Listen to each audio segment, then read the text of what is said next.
Desde o início de nossa história, há 500 anos, os meninos e meninas pobres carregam o peso da maior de todas as misérias. Vivem num contexto no qual seus direitos não são respeitados. No Brasil, a ideia de que o melhor para quem nasce pobre é começar a trabalhar cedo na vida foi construída lentamente, até tornar-se um consenso poderoso. O lugar, o locus, né, de formação da criança é a escola.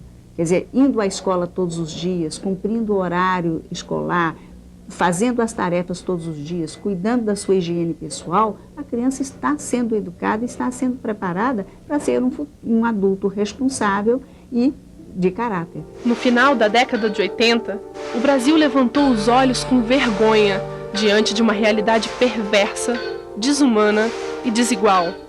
Era um dos países com maior número de crianças sendo exploradas no trabalho.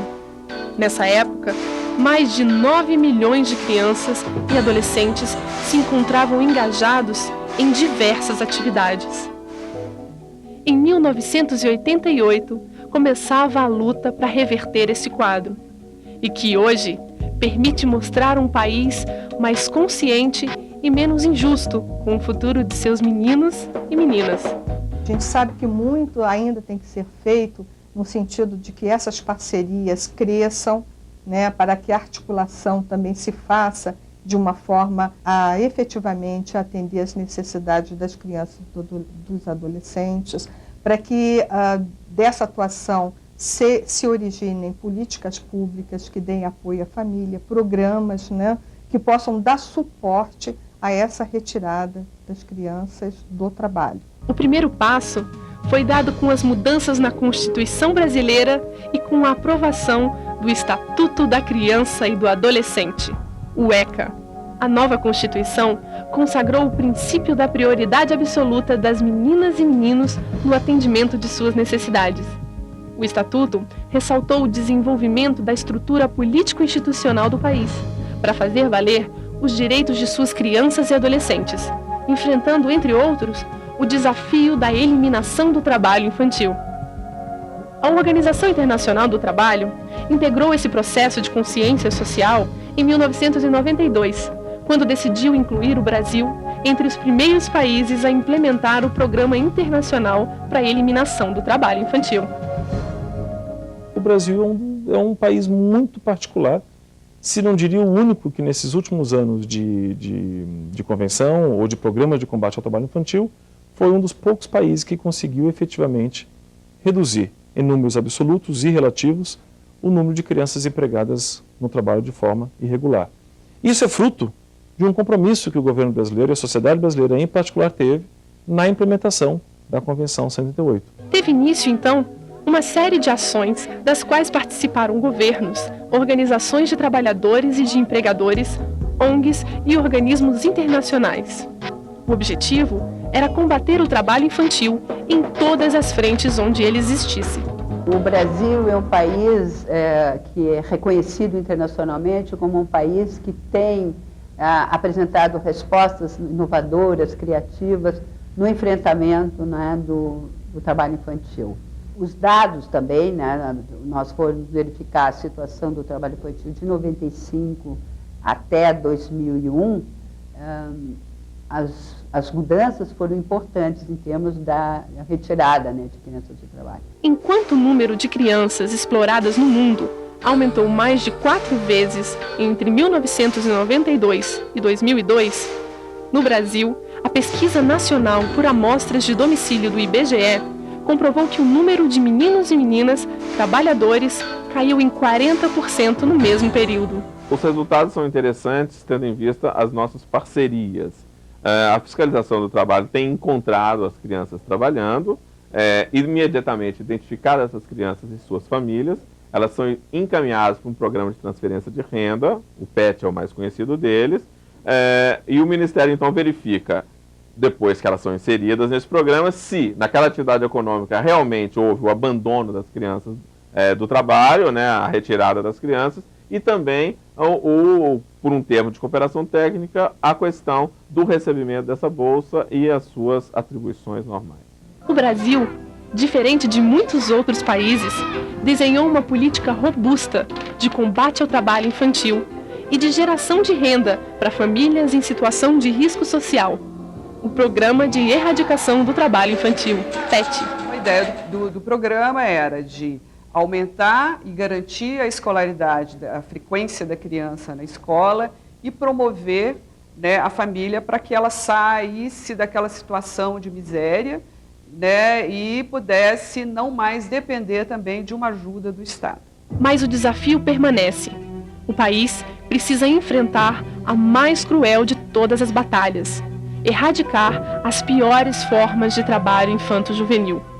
Crianças envolvidas no tráfico de drogas, na exploração sexual comercial infantil, no trabalho infantil doméstico, presas a regimes de escravidão, entre outros. O Brasil tem de continuar investigando com profundidade as características do trabalho infantil, para melhor compreender sua dinâmica. Nesse sentido, em 2001, a OIT e o IBGE realizaram uma extensa pesquisa em todo o país sobre o assunto. O suplemento especial sobre o trabalho infantil da Pesquisa Nacional por Amostra de Domicílios mostrou nuances do problema que até então não haviam sido percebidas. De acordo com os dados, o trabalho infanto-juvenil, na última década, diminuiu muito. Partiu de 9.600.000 meninas e meninos em 1992 para 5.400.000 em 2001. O trabalho infantil teve queda mais forte no setor urbano do que no rural.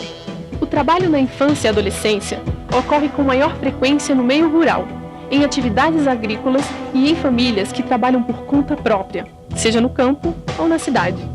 A relação entre sexo e trabalho infantil confirma que a maioria dos trabalhadores é do sexo masculino, que eles estão em ocupações diversas na região rural e na urbana. Nesse universo, as meninas estão em desvantagem. A maioria está no trabalho infantil doméstico, que é subestimado e não é pesquisado porque ocorre dentro das casas. O trabalho infanto-juvenil também concentra mais as pessoas de cor branca e parda. Antes, quando eu não estava no PET, eu ajudava minha mãe nas coisas dentro de casa. Aí depois, com 5 anos, eu comecei a vender verdura que minha mãe comprava na feira. Antes de eu vir pro PET, eu catava papel lá na rua. Mudou muita coisa, eu vendia picolé na rua, engraxava. Depois que eu entrei no PET, minha vida mudou. Eu vim pro PET de manhã, vou à tarde para a escola. Antes de eu estudar no PET, eu vendia piqui e pitomba no meio da rua. Antes de eu vir pro PET, eu trabalhava, dividia carro lá no Bosque do Buriti e fazia feira. Quanto à remuneração, em 2001, 65% dos pequenos trabalhadores nada recebiam.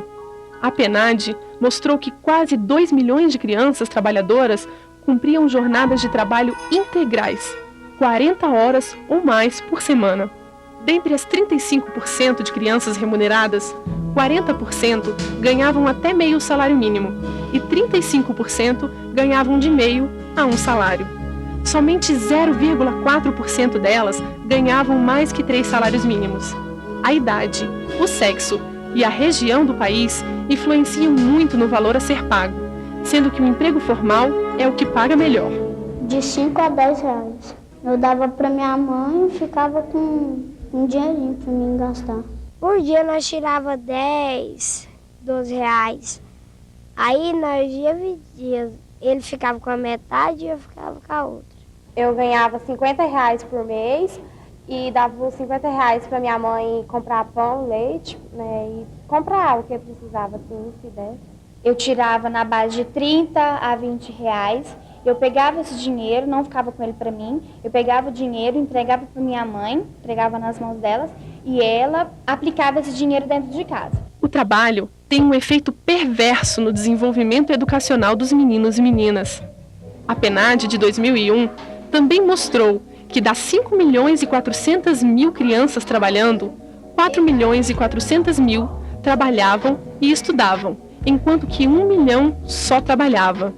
Ficou demonstrado que a taxa de escolarização dos meninos e meninas de 5 a 17 anos que não trabalhavam era muito superior à das crianças que estavam ocupadas.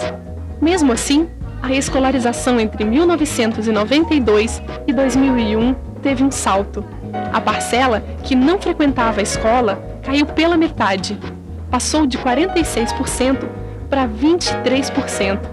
Das 43 milhões e 100 mil crianças brasileiras em idade escolar, 15,5% são beneficiárias de programas como o PET. A criança que não estuda na escola, a criança que não tem essa sociabilização na escola, que não adquire a instrução através da escola, é claro que no mundo de hoje ela não tem a menor possibilidade de se integrar na sociedade de uma forma eficiente, como cidadã. Não tem outro jeito. Então, a escola, a família e a mídia, os três juntos, são os construtores da cabeça das nossas crianças. Melhorou que lá em casa as coisas estão rendendo mais e não está faltando nada em meus materiais, nunca faltou, porque minha mãe nem meu pai nunca deixou. E eu não preciso ficar gastando muito minha energia. Eu gosto de vir para cá também porque não só para vir para receber o dinheiro, mas também porque eu chego aqui, eu cumprimento todo mundo, falo com todo mundo. Eu não venho aqui só para comer, como se diz também, para comer e para receber o dinheiro, né? Eu venho aqui para cá por prazer também. Agora eu não preciso de ir lá mais pro centro, trabalhar. Agora ficar aqui, ouvir as professoras, fazer tudo certo. Tudo aqui no PET é bom, porque as professoras tratam você, as merendeiras, as zeladoras também, todo mundo aqui, todo mundo é legal. Em números absolutos, a maioria de trabalhadores infantis se encontra na região Nordeste, que possui 2.330.000 deles. Isso significa que o Nordeste concentra o maior contingente de meninos e meninas trabalhadores, ou seja, 43% do total do Brasil. Em segundo lugar está a região Sudeste, com 1.580.000 trabalhadores, ou 30% do universo analisado. Os grandes avanços demonstrados na PNAD de 2001 foram confirmados em 2002. Apesar disso, ainda temos mais de 5 milhões de pequenos brasileiros trabalhando, sem direito de sonhar, sorrir, brincar, de ter infância.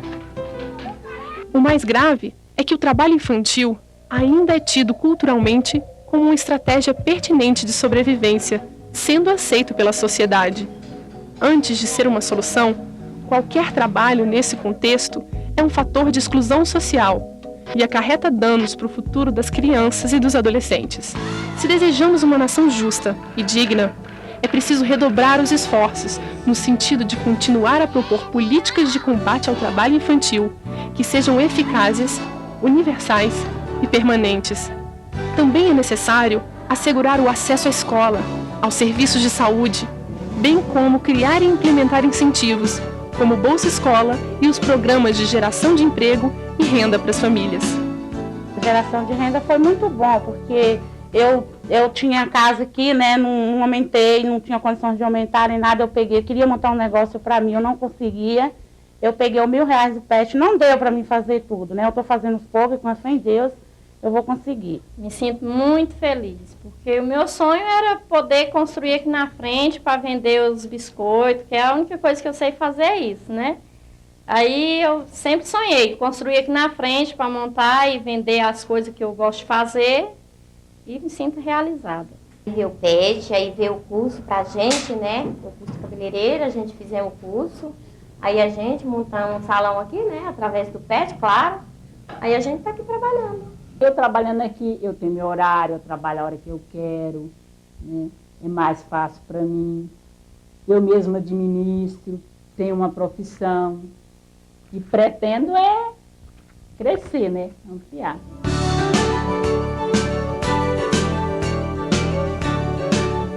Primeiro eu queria ser professora. Aí depois, quando eu comecei a curtir o futebol, eu queria ser jogadora. Aí ainda estou indecisa. Eu quero ser advogada. Quando eu for adulto, eu sonho em ser médico. Servir o exército. Jogador de futebol. Eu pretendo ser pediatra, né? Se eu conseguir. Eu quero ser atriz, cantora. Eu quero ser atriz de televisão. Quando eu crescer, eu quero formar medicina.